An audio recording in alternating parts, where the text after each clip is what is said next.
As we know, in this era of growing technology, the use of media in the learning process is important. One of the more popular media is podcasts. I believe everyone in this room are familiar with podcasts, right? Both academic and non-academic listening purposes. Hello, ladies and gentlemen. I am Nurmanita Ardia. Thank you for this occasion. I would like to present my research proposal with the title The Effect of Educational Podcasts in Improving Student Listening Skill in Senior High School. Well, the first one, I will explain the content of the introduction. In this research, my focus is on listening skill. As we know, podcasts are audio recordings that can be accessed through by internet.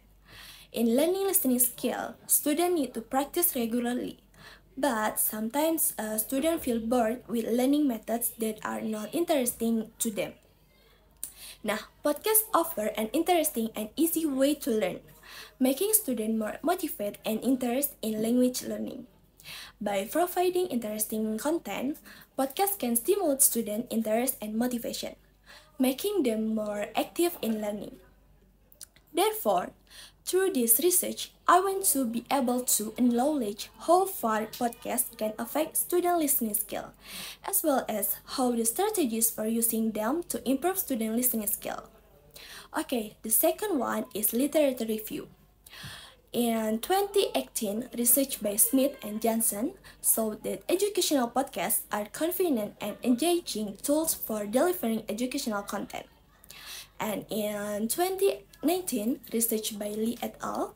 Found that the use of educational podcasts not only improved student listening skill, but also increased their motivation and interest in language learning. Okay, and the last is research method. I chose to use quantitative method because I want to numerically measure the effectiveness of using podcast in learning. One of the technique I will use is a survey using questionnaires to high school students.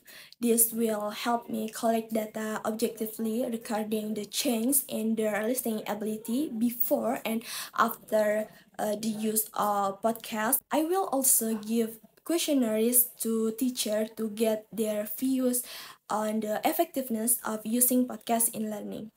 Okay, that's all from me. Thank you.